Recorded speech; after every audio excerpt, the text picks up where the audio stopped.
इतिहास में पहली बार हम ये देख रहे हैं कि हमारे देश के प्रधानमंत्री तालिबानी फरमान पर सरेंडर हो गए।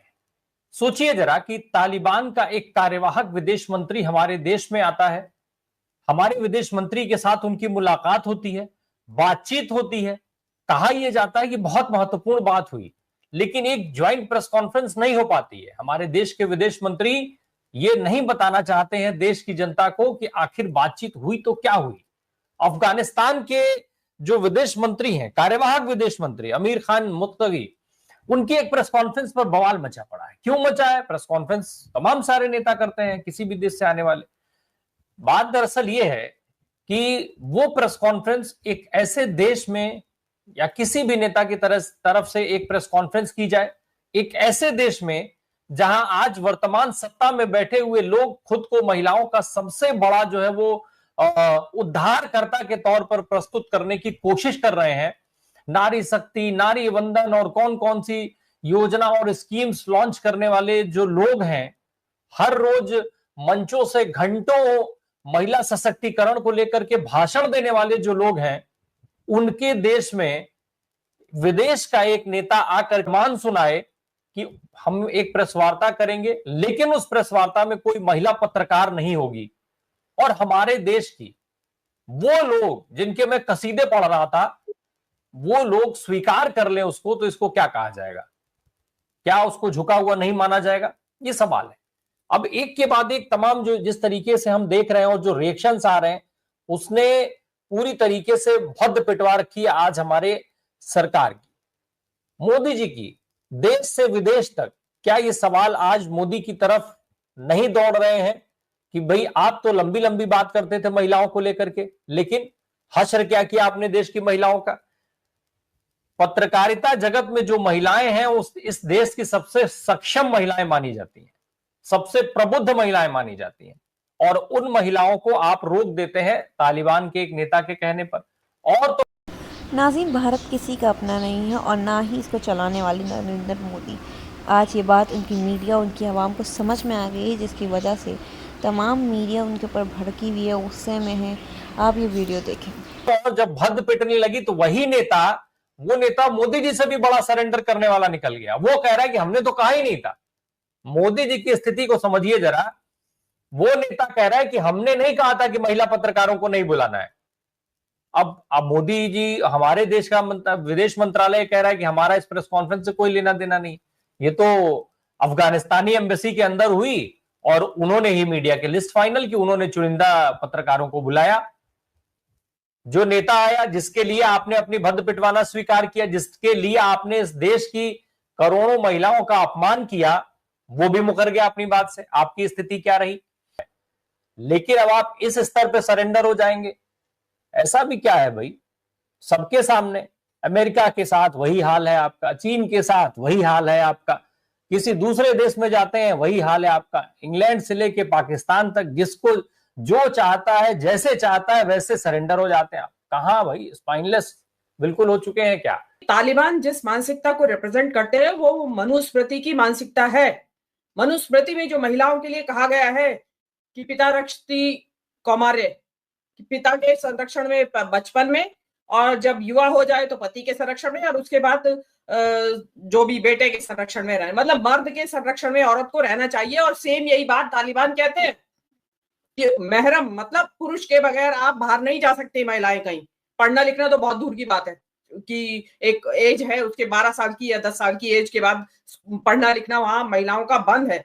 कोई सरकारी नौकरियों में कहीं बाहर कहीं नहीं जा सकती, अलावा कुछ मेडिकल जो उसमें सर्विसेज है उसके अलावा वहां कहीं महिलाओं आपको दिखाई नहीं देंगी। और अभी फिर उन्होंने अभी तो जो उन्होंने किया है, मैं ये कहती हूँ मुझे उनकी आलोचना नहीं करनी है। वो अपने हिसाब से अपना जो उनका कानून है या जिस आइडियोलॉजी को वो मानते हैं वो अपने देश को चलाएं, हमें उसमें कोई टिप्पणी करेंगे, क्योंकि यूएन कहता है कि यूएन ने इसको जेंडर अपार्थाइड का नाम दिया है, जो तालिबान की जो पॉलिसी है महिलाओं को लेके। और ये जो आपका जो ये जो और बड़े बड़े इंटरनेशनल ऑर्गेनाइजेशंस हैं जो ह्यूमन राइट्स के काम करते हैं, उन्होंने उसको जेंडर परसिक्यूशन कहा है। ऐसे तालिबान से क्या आफत आ गई थी आपको? ऐसी क्या बेचैनी है? ऐसा जो आपने कहा कि ऐसा क्या सरेंडर करने की जरूरत आ रही है भाई? कि आपने अभी तक तो मोदी जी सरेंडर हो रहे थे, ये ऑपरेशन सिंदूर का नतीजा है। जो ये ऑपरेशन सिंदूर आपने महिलाओं के सम्मान की रक्षा के लिए करा था, उसी ऑपरेशन सिंदूर का ये नतीजा है। आपने नाक कटवाई अपनी पहले वहां, और फिर उसके बाद आप चीन के आगे जाके सरेंडर हो गए। नाज़रीन, ये कोई पाकिस्तानी नहीं बल्कि इंडिया की जानी मानी प्रोफेसर है मीनू जय।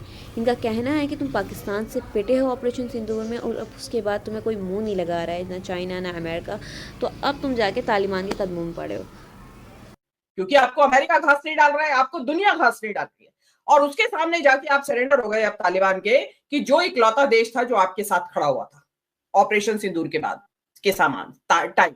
आपके साथ कोई देश था ही नहीं कि जो आपकी ऑपरेशन सिंदूर की, तो आप उसका जो आफ्टर इफेक्ट्स है ऑपरेशन सिंदूर के, वो अब झेल रहे हैं, देश झेल रहा था। अरे भाई, औरतों के ऊपर क्यों छोड़ दिया आपने इस तरह के लोग, तालिबान जैसे लोग आपने, औरतें, हिंदुस्तान की जो महिलाएं हैं उनकी इस देश की राजनीति में, इस देश के सामाजिक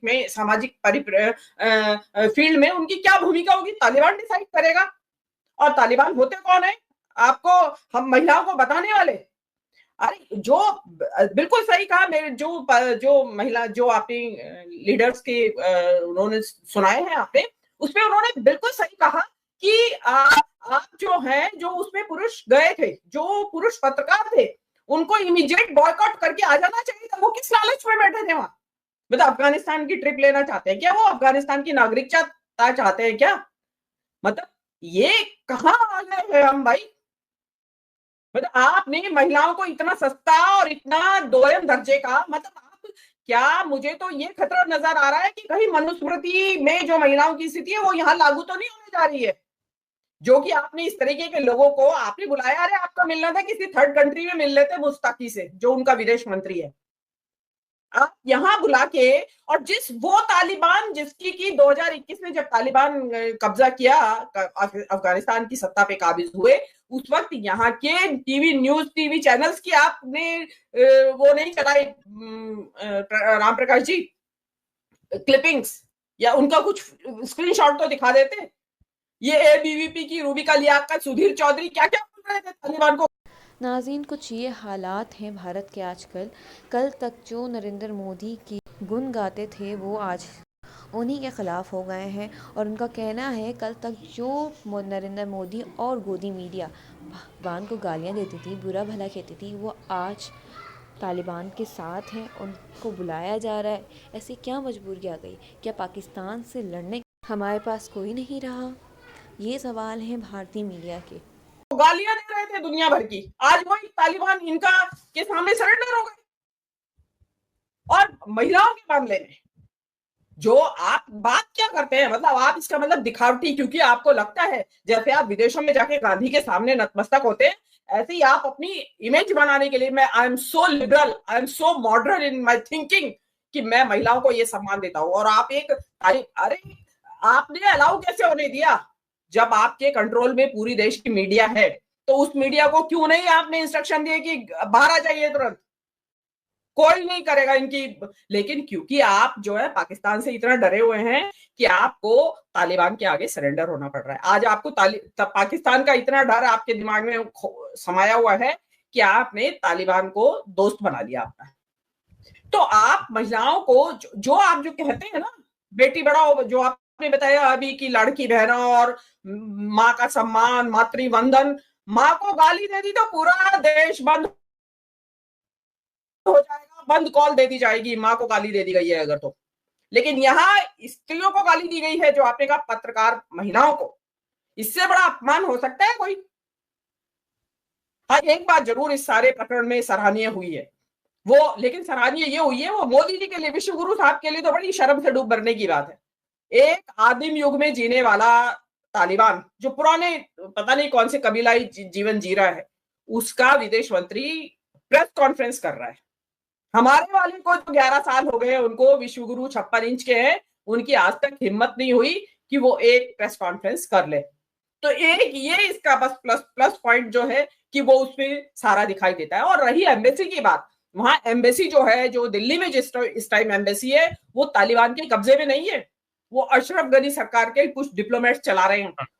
नाज़रीन, ये सूरत हाल है भारत की। भारतीय मीडिया इस बात को तस्लीम कर चुकी है कि वो पाकिस्तान से जीत नहीं सकती और नरेंद्र मोदी भी इस बात को तस्लीम कर चुका है, तभी इस तरह की घटिया हरकतों पे उतर आया है और तालिबान के साथ मिलकर पाकिस्तान पे हमला करने की साजिश कर रहा है, क्योंकि कोई और मुल्क तो इनको मुंह लगा नहीं रहा है, जिसकी वजह से ये इस तरह की गिरी हुई हरकतों पे उतर आए हैं।